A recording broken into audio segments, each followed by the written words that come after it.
Hey, What's up? What's up? What's up, Queen? what's going So, on? so introduce yourself real quick, and I want you to chime in on this conversation with me. Okay, I am Andrea Wilson. I am a real estate broker here in Cleveland, Ohio.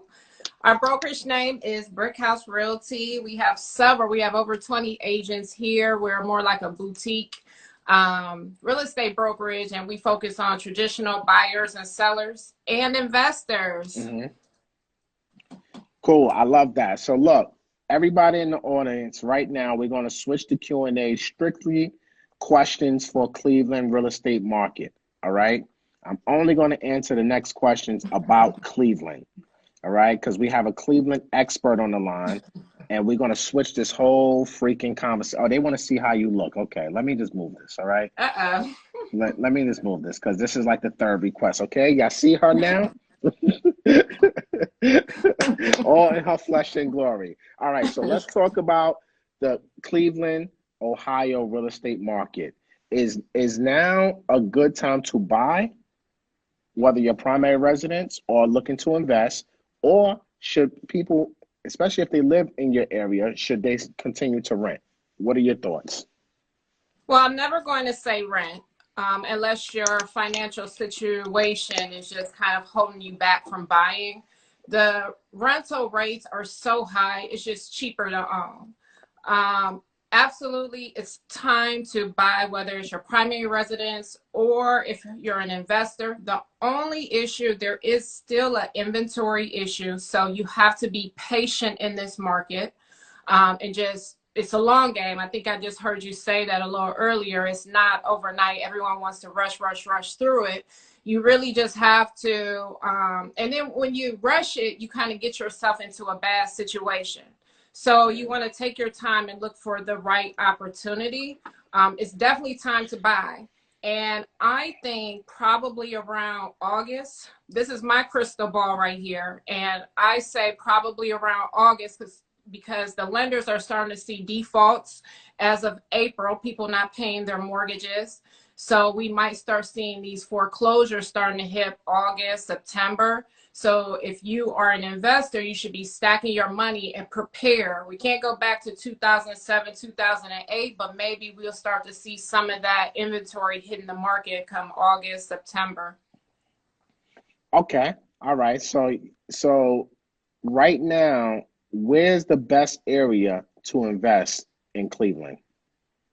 So Cleveland is a funny market. People don't really understand the market here. So you can invest east or west side of town. Part of it is going to do with your budget. So if you have a budget of, we'll say, like $50,000 and under, there are some like inner city Cleveland and the inner ring suburbs that touch the Cleveland area. Those are the primary areas that you want to look at. And then outside of that, if you can get above that $50,000 mark, you want to look at some of those other areas, Cleveland Heights, South Euclid, University Heights area here for those higher price points. Okay, all So right, cool. So that it sounds really good. just depends on the budget. So it really depends on the budget. All right, so what areas, give us some zip codes right now. What are the hot zip codes right now in your market to invest in? You can always do good in 44137, What town is 441. that? That would be Maple Heights area, Okay. Garfield Heights area, Bedford Heights area. These areas rent on average about $1,000 per month. So people, when I say people don't really understand the market here, because in other markets, people are looking to pull out that equity. It's a little bit harder right here, right now, to do that cash out refi. You're pretty much buying a property, we'll say all in $50,000, between $50,000 and $60,000. You can be all in, collect $1,000 to $1,100 a month. The problem is Is that on a single family or a multifamily? that's going to be on a single family, right? Okay. So we do a lot of single family homes. If you're looking for multifamily, you're going to get more into the actual city of Cleveland. The suburbs don't have as many, and when they do, there, you know, you need to be at like $100,000 price point at that point. But the single family homes, there's a lot of benefits to the single family homes. You can be between 50 and 60,000, $1,000 to $1,100 in rent. And then you don't have to worry about the lawn, the grass, the snow removal, the So utilities or anything. It's a homeowners association. No, Or we no? really, most of them don't have a homeowners association at all. So the tenants take care of all of that. The tenants take care of all of that. And between that 50 and 60, you can be all in, like renovated, move-in ready. Some of them will already have a tenant in there, whereas you may have to place a tenant in there. So that is an expense that you need to account for initially. But the biggest thing is people are looking for that cash out refi. But these properties in these areas, they're pretty steady in terms of the growth on there. So at 50, 60, you're probably right about at the max. There's not going to be much more room to pull out cash on there. So if you're looking for steady monthly income, this is the perfect area for that. So these areas are more long-term cash flowing, minimum appreciation, if any. This is long-term play. This is a mutual fund. Yes, yes. So It would be stable. These are usually, we have a lot of hospitals around here. So these are usually nurses, single moms, nurses, just looking for a decent school district to send their kids. how is the school districts you're talking about? Like they're A1, Bs, like how would you rate them? They're probably more like C's on Okay. average for these areas. So Okay. these are the inner ring suburbs is where we heavily focus on. Starter homes. Yes, starter homes. Okay. Okay. So you have starter homes, you have decent school district, not the greatest, but not the worst. Correct. And you have a lot of healthcare workers Yep. because it's close proximity to the hospital. Yep. How far is the hospital from these zip codes, these towns that you told us? 10, 15 minutes because they all sit along the highway. So you jump on the highway, and they're all 10, 15 minutes away from like downtown Cleveland. Okay, so you can get a lot of traveling nurses too, as well. Absolutely. Okay, all right. So as far as employers, what employers are out there right now? You say you got healthcare. What other Mm-hmm. industries are out there? So for people who don't know anything about Cleveland and investment opportunities, like how are the economy looking right now for So jobs?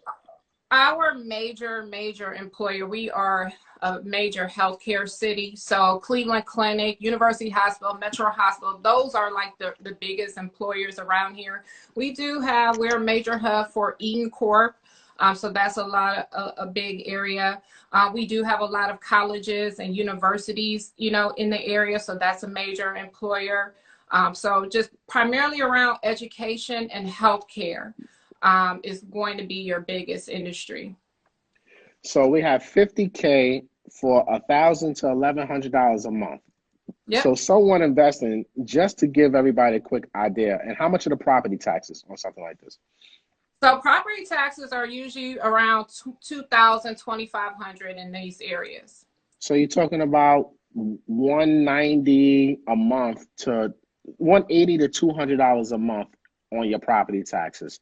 And Yep. how much is your insurance annually? For the year, you're probably looking $900 for the year on your homeowner's insurance. So that's another $80, give or take a couple dollars. So let's just say worst case scenario, your escrow is looking around $300 a month, right? Mm-hmm. Your principal and interest payment. Now, listen, guys, this is a 50,000, 60,000 max property, right? So let's just go through some quick numbers just so the folks that are watching this can understand how much money you need to invest, right? Okay. And I'm doing this off the top of the dome too. So listen, this is not accurate, all right? So you got 60K, you're doing a single family. If you can qualify for a conventional loan, Fannie Mae or Freddie Mac loan, you'll need a minimum of 620 credit score for an investment property. But I would say to get decent interest rates, you want to probably be in that 660 to, I would say 680 and above, you can get yourself a decent interest rate. But let's just say you have a 660 credit score, be in the middle, down payment 15%. So what is that? Probably, I don't know, 7, 8 grand for your down payment. You know what I'm saying? Yeah. Yeah. Like 8 grand, 9 grand, somewhere around there for your down payment. Closing costs would probably be somewhere around 6%, give or take. It's a small deal, so Yep. 6% 6%. on your closing. So I mean, you're probably coming out of there, worst case scenario, 12 grand, 20%. 20, let's just call it, you're gonna come out of this 20%, right? That's 60K, that's $12,000. That's all you need. And then obviously reserves. Your mortgage payment with the escrow of 300, your mortgage payment will probably be another $300 to $400, somewhere Mm-hmm. around there. So let's just even call it $400, right? 450. So you got 300 and 450, you got 750, and you can get $1,000 a month. Yep. Look, so that's cash on And cash that's all return. in. That's not needing to do any or minimal renovations on the property. And when you say minimum rehab, how much are we talking? We'll say maybe max like $5,000. You're gonna spend it on, maybe it needs to be touched up in your painting or and some flooring or something like that, but So very minimal. so very minimum. So you have 12,000 for down payment and closing costs. We can even call it 13. Call it 15,000. Just worst case scenario for your down payment, your closing costs, and your reserves, right? Mm-hmm. Then you have another $5,000 for repairs. So you got 20K. So 20K can get you in the game with a 660 credit score, guys, to invest, and you can make now property manager. Let's not forget that. What do you Mm-hmm. charge for property management? So usually if it's a single property, then you're looking at 10% of the gross collected rent per month. If you have multiple properties, then it's about 8% per month of gross Oh, collected rent. okay, so now we're talking this one, call it $1,000. 10% of 1,000 is $100. So you add that to your debt, right? So now you're talking about $700 and you'll make $300. That's $3,600 a year off of 20K. Yep. So the deals that I usually present to my clients, I try to keep them somewhere around a 10% cap rate on there.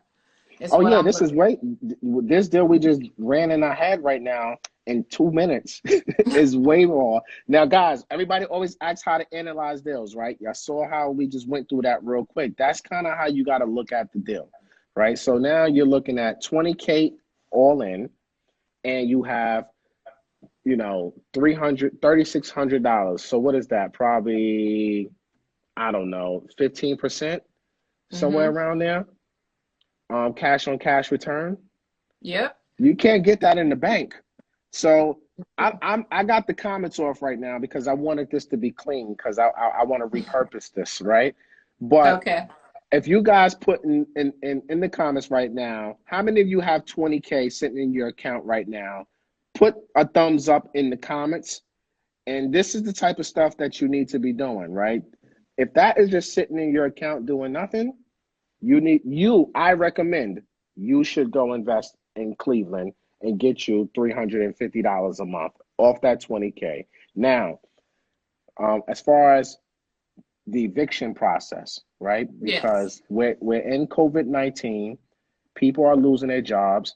You have a recession-proof industry, which is your main employer, which is great, right? Mm-hmm. Healthcare is huge, especially in COVID-19, right? What can you say about the eviction process? How long does it take to evict in normal times? So I want to say this, right? So most people get into a bad situation with renters because they don't do the work up front. They're just so eager to start collecting rent on the property. They don't do the proper screening. So Hmm. if you do the proper screening, and that does not include just letting whatever property manager stick anyone into your properties, you definitely want to be hands-on with that, with the screening process. So the overall screening process, you're checking to make sure they have credit.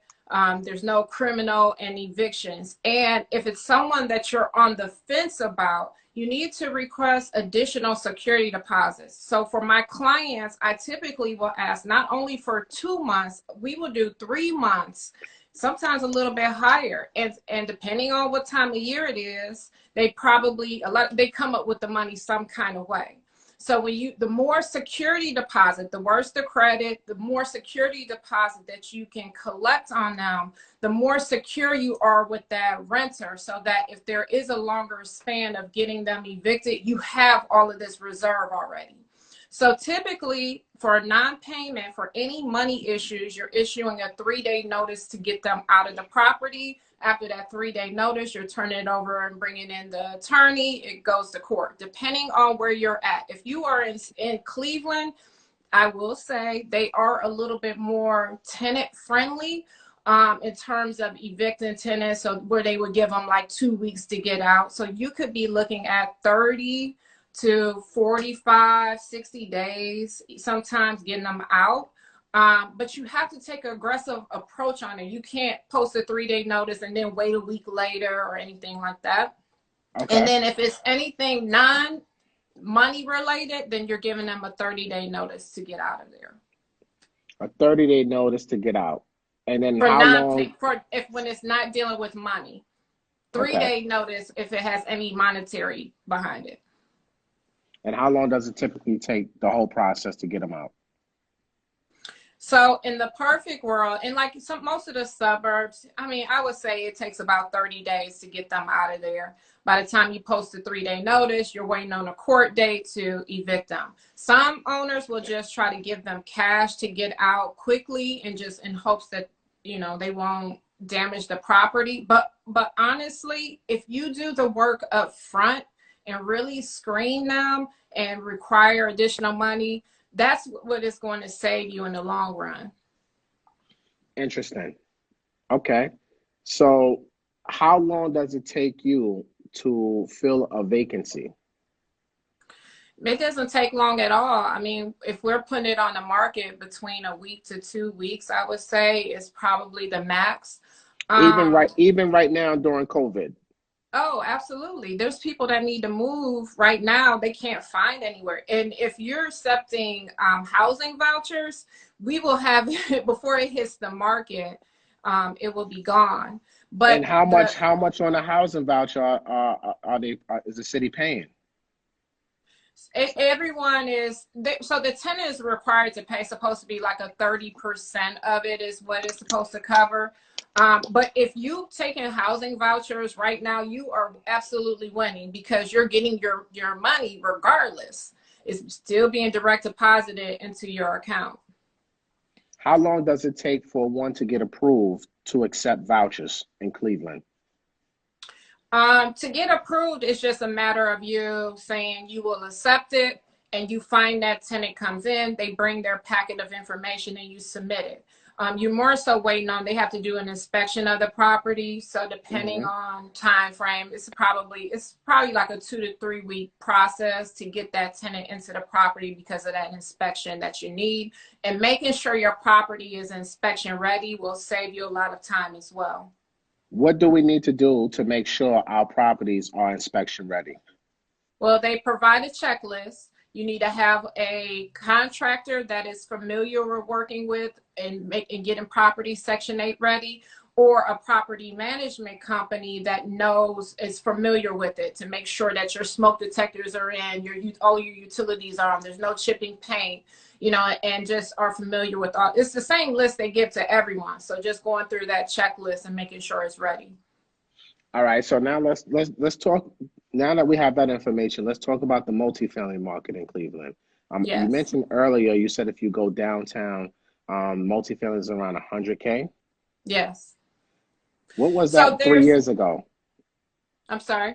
What was the price on those properties 2 to 3 years ago? Oh, you can get multifamilies like $50,000, $60,000, collecting maybe $1,400, $1,600, $1,800 sometimes in rent as well. Those multifamily homes have now skyrocketed. in the price point, and they're actually a little bit harder to identify because everyone loves that double rent or sometimes 3 units.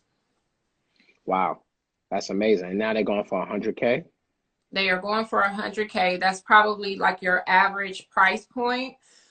When they come in a little bit lower, you can expect to have multiple offers on there. So you have to go in and be a little bit more aggressive on those offers. And people have to understand that in what we're dealing with in this market, we have an inventory issue right now of it's being low inventory.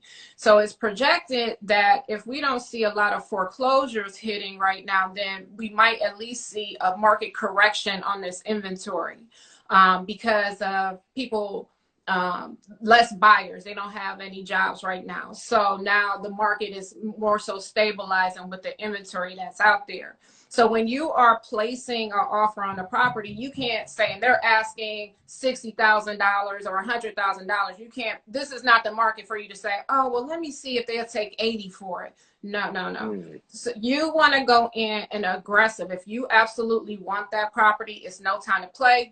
We're running the numbers. These are the numbers. They look good. You want it. We're asking at the asking price, sometimes even more than the asking price. Now, school districts and everything, C, B, what are we talking about that? Like, what kind of tenants are we getting there? So it just depends on kind of where you're at. So Cleveland is broken, like most cities, into two sides: east side, west side of town, and then there's pockets. So depending on where your property is, there's certain schools, or maybe the district might be poor overall, but it have certain school districts in there. So for my clients, so anything that I sell my clients is going to be something where I would invest personally, right? So it wouldn't be just because I'm just trying to sell you something. And any agent that you're working with should offer that to you as well. The problem is you just call up any old realtor and they don't even invest in real estate themselves. So they're not familiar with the market or what to sell you. So they're just interested in making a paycheck. So number one, you want to make sure you're dealing with the agent that has the experience. The best thing is if they invest themselves, they understand what to look for. And then having that conversation for you to help give you this guidance through the process. This is one of the biggest issues of when I talk to people where they have bad experiences. I work with a lot of investors who are overseas who've never even touched soil here in the US. And then they come over to me, they're like, oh, I have this property and it's in somewhere that the agent told them it had this high value potential. And Matt, I think you may have been here. You're maybe familiar with the areas of here in like East Cleveland. Well, they much higher advantage of the situation. Man, that's amazing. Look, this live, because I was on 30 minutes before you jumped on, and we literally have less than 2 minutes left before it cuts us off. Do you have time to jump right back on? Because I got a couple more questions, because, we got your husband, Mark, with the construction, so I think that's important to touch on as well. You want to hop on and jump back on? Yep. All right, everyone, listen, man, we're coming up on the end of the first segment. All right, we're going to hop back on. Stay tuned. We're jumping back on right now. All right, I'm going to end this and come right back on. Okay. All right.